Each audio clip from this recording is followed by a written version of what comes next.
भगवान श्री गणेश की सुहाग का आशीर्वाद देने वाली कथा। एक समय की बात है, एक भाई बहन रहते थे। बहन का नियम था कि वह अपने भाई का चेहरा देखे ही खाना खाती थी। हर रोज वह सुबह उठती थी और जल्दी जल्दी सारा काम करके अपने भाई का मुंह देखने के लिए उसके घर जाती थी। एक दिन रास्ते में एक पीपल के नीचे गणेश जी की मूर्ति रखी थी।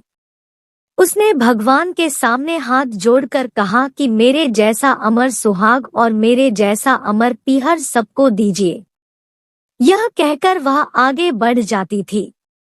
जंगल के झाड़ियों के कांटे उसके पैरों में चुभा करते जाते थे।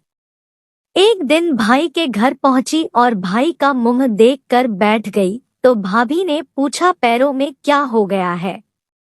यह सुनकर उसने भाभी को जवाब दिया कि रास्ते में जंगल के झाड़ियों के गिरे हुए कांटे पाँव में छुप गए हैं।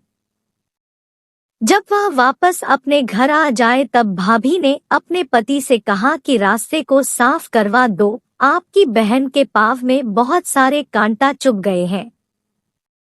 भाई ने तब कुल्हाड़ी लेकर सारी झाड़ियों को काटकर रास्ता साफ कर दिया, जिससे गणेश जी का स्थान भी वहां से हट गया। यह देखकर भगवान गुस्सा हो गए और उसके भाई के प्राण हर लिए। लोग अंतिम संस्कार के लिए जब भाई को ले जा रहे थे तब उसकी भाभी रोते हुए लोगों से कहीं थोड़ी देर रुक जाओ, उसकी बहन आने वाली है। वह अपने भाई का मुंह देखे बिना नहीं रह सकती है, उसका यह नियम है।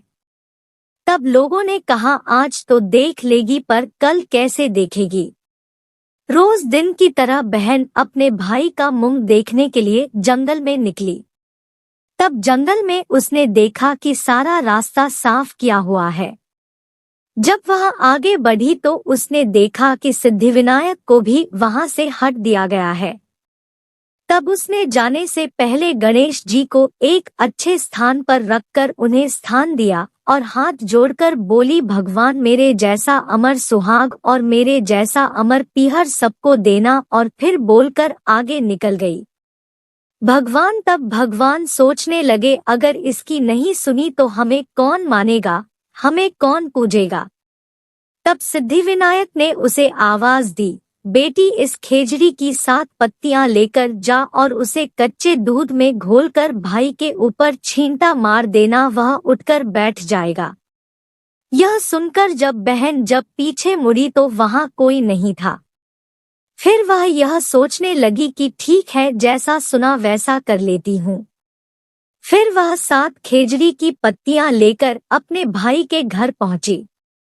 उसने देखा वहां कई लोग बैठे हुए हैं। भाभी बैठी रो रही और भाई की लाश रखी है। तब उसने उस पत्तियों को बताए हुए नियम के तहत भाई के ऊपर इस्तेमाल किया। तब भाई उठकर बैठ गया। भाई बोला, बहन से बोला, मुझे बहुत ही गहरी नींद आ गई थी। तब बहन बोली, यह नींद किसी दुश्मन को भी ना आए, और उसने सारी बात अपने भाई को बता दी। तो मान्यता के अनुसार ये है गणेश जी की चमत्कारी कहानी।